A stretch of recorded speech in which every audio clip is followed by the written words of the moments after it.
Hello my dear friends, in this lecture we are going to discussing about the viscosity। तो आज की इस video में हम विस्कोसिटी के कॉन्सेप्ट को समझने की कोशिश करेंगे। विस्कोसिटी होता क्या है, जैसे मान लेते हैं यहां पे दो लेयर, यहां पे लिक्विड फ्लो कर रहा है और जब एक लेयर दूसरे लेयर के ऊपर फ्लो करता है तो वहां पे एक फ्रिक्शन जनरेट हो जाती है। जैसे सॉलिड फ्रिक्शन की अगर बात करें तो मान लेते हैं ये एक टेबल है और इस टेबल के ऊपर एक ब्लॉक रखा हुआ है। अगर ये ब्लॉक मोशन कर रहा है, क्या कर रहा है बेटा, ये ब्लॉक मोशन कर रहा है तो ये टेबल जो होता है ये ब्लॉक के ऊपर फ्रिक्शन जनरेट करता है। और इस जब ये जो ब्लॉक आगे बढ़ता है तो ब्लॉक को लगता है कि ये टेबल रुका हुआ है, टेबल पीछे जा रहा है, तो ये टेबल क्या करता है, ब्लॉक भी टेबल के ऊपर फोर्स लगा करके इसको भी आगे ले जाता है। फिर से समझा रहा हूं सॉलिड फ्रिक्शन को। देखिए होता क्या है सॉलिड फ्रिक्शन के अंदर, मान लेते हैं ये एक टेबल है और ये एक ब्लॉक है। ब्लॉक आगे की तरफ जब मोशन करता है तो ये जो टेबल है यह ब्लॉक के ऊपर एक फ्रिक्शन जनरेट करता है पीछे की तरफ।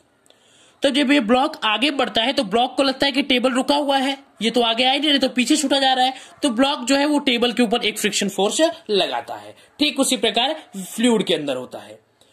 फ्रिक्शन होता क्या है, relative motion between two bodies, दो बॉडी के बीच में रिलेटिव मोशन की वजह से फ्रिक्शन जनरेट होता है।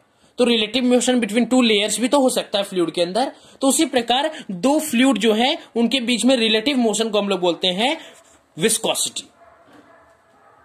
ठीक है बेटा, ये जो विस्कोसिटी है यह एक प्रॉपर्टी है लिक्विड का। ये विस्कोसिटी लिक्विड की प्रॉपर्टी है।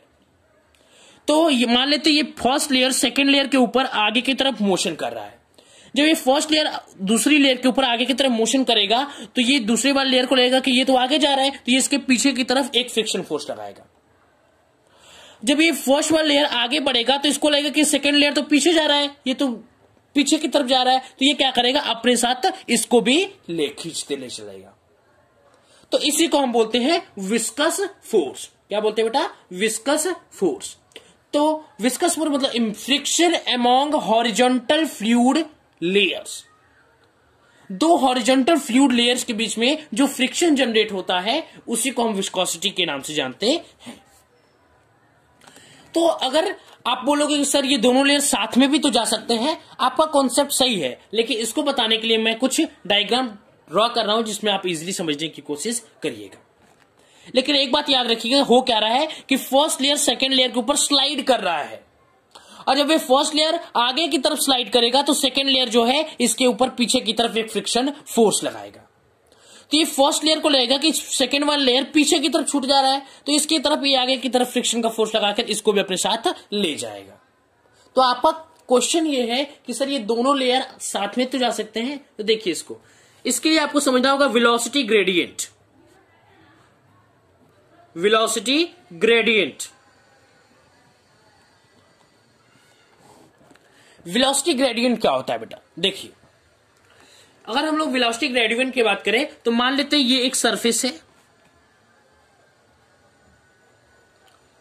ये सरफेस के ऊपर एक ये लेयर है, एक ये है, एक ये, एक ये, एक ये और ये और ये। ठीक है, ये मान लेते हैं लेयर्स है। मान लेते हैं ये लेयर 10 मीटर पर सेकंड से चल रहा है, ये लेयर 8 मीटर पर सेकंड से चल रहा है, ये लेयर 3 मीटर पर सेकंड से चल रहा है, ऐसे ये सब लेयर मूव कर रही है आगे की तरफ। और ये मान लेते हैं रिवर बेड है। क्या है बेटा, इसको रिवर बेड का नाम हम लोग देते हैं। रिवर मतलब ये एकदम निचला वाला सरफेस है। एजम्पशन मान लेते हैं कि speed of water at river bed is 0। एक एजम्पशन मान लेते हैं कि रिवर बेड के ऊपर जो लिक्विड फ्लो कर रहा है उसका जो वेलोसिटी है, उसकी जो स्पीड है वो 0 है। एजम्पशन क्या मान रहे हैं हम लोग, एजम्पशन स्पीड ऑफ वाटर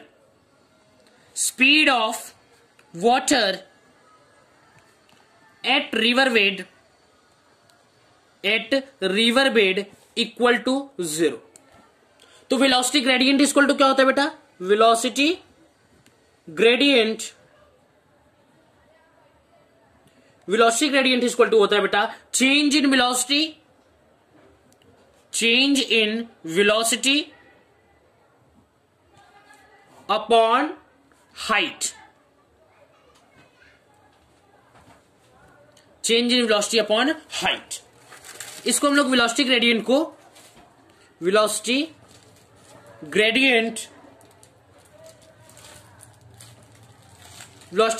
हम लोग delta v by delta Z भी लिखते हैं, वेयर जेड इज हाइट और v is change in velocity. तो इसको हम लोग dv बाई डी जेड भी लिख सकते हैं।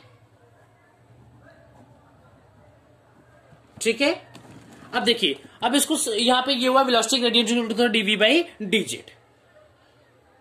अब मान लेते, देखिए हम लोग बात करते हैं सॉलिड फ्रिक्शन में क्या होता है कॉन्सेप्ट। इसको थोड़ा समराइज करने की कोशिश करता हूं। सॉलिड फ्रिक्शन,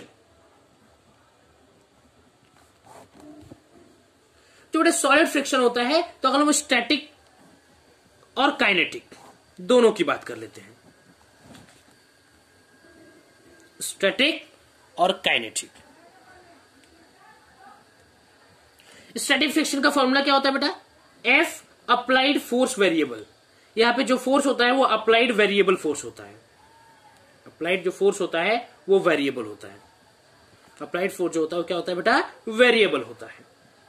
और इसका फॉर्मूला क्या होता है, या इसका फॉर्मूला होता है बेटा F max is equal to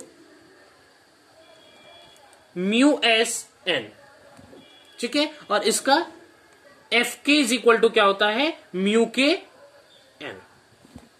और ये जो म्यू के है ये डिपेंड करता है, depends on two surface in contact, depends on two surface contact. लेकिन जो स्टैटिक फ्रिक्शन है ये दो चीजों पे डिपेंड नहीं करता। किस पे, first does not depends on the relative velocity, does not depend on relative velocity, और ये इस पे भी डिपेंड नहीं करता कि इसका एरिया कैसा है। डज नॉट, सब लिख रहे हैं एक एक चीजों को, does not depends on the area of contact, कहने का मतलब ये है कि मान लेते हैं यहां पे एक कोई सरफेस है और ऐसे ये बॉडी ये जो है आगे की तरफ मूव कर रहा है। तो अगर बॉडी ये ऐसे मूव कर रहा है तो इसी अगर बॉडी को आप ऐसे सुला करके भी अगर ऐसे इसको आगे मूव कराओगे तो यहाँ पे दोनों जगह फ्रिक्शन की वैल्यू सेम होगी। ये डिपेंड नहीं करता कि आप एरिया कैसा है, एरिया ऑफ क्रॉस सेक्शन ज्यादा है, एरिया ऑफ क्रॉस सेक्शन ज्यादा कम है, कम हो या ज्यादा, दोनों सिचुएशन में जो फ्रिक्शन की वैल्यू होती है वो सेम होती है।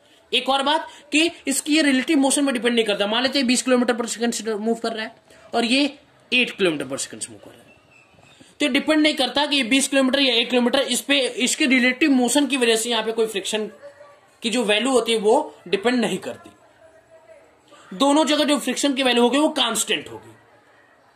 ठीक है बेटा, तो फील तो लगता है कि जो अगर बॉडी तेज चलती होगी तो वहां पे फ्रिक्शन ज्यादा होगा, लगता है कि ज्यादा एरिया अगर सरफेस से स्ट्राइक कर रहा है, टकरा रहा है, तो वहां पे फ्रिक्शन की वैल्यू ज्यादा होगी, लेकिन ऐसा होता नहीं है। जो सॉलिड फ्रिक्शन होता है वो ना ही एरिया ऑफ कॉन्टैक्ट पे डिपेंड करता है और ना ही वो डिपेंड करता है रिलेटिव मोशन पे, ना कि क्योंकि लगता है, फील लगता है, लेकिन ये फॉर्मूला को देख करके ऐसा नहीं लगता और ऐसा रियलिटी में भी नहीं होता है। ठीक है बेटा, now we are going to discussing about viscous force. Viscous force क्या होता है, इसके फॉर्मूलाज और इसके कॉन्सेप्ट को समझने की कोशिश करते हैं। ये जो विस्कस फोर्स होता है ये जनरेट होता है among two layers of liquid. ये दो लेयर अगर लिक्विड के हैं, अगर वो मूव कर रही तो उनके बीच में एक फोर्स जनरेट होता है जिसको विस्कस फोर्स के नाम से जानते हैं। तो इसको लिख दे रहे हैं among two layers of liquid. ये जो विस्कस फोर्स है ये दो लेयर ऑफ लिक्विड के बीच में जनरेट होता है। मान लेते हैं यहां पे कोई लिक्विड फ्लो कर रहा है,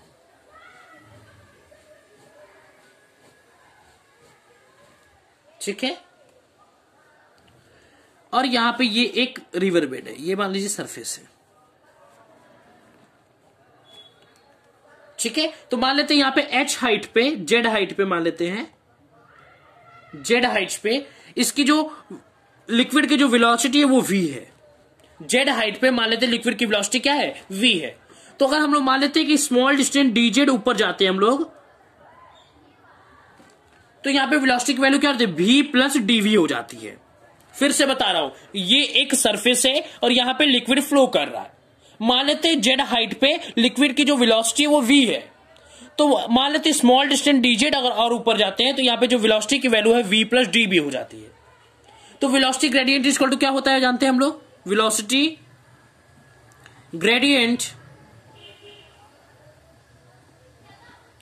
इक्वल टू क्या होता है, dv by dz, change in velocity upon change in height. तो यहां पे जो फोर्स विस्कस फोर्स होता है वो डिपेंड करता है dv बाई dz पे।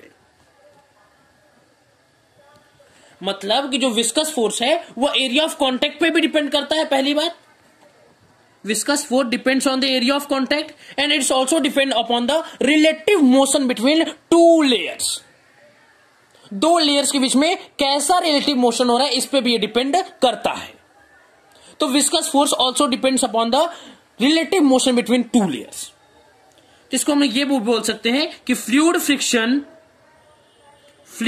Friction depends upon the relative motion, relative velocity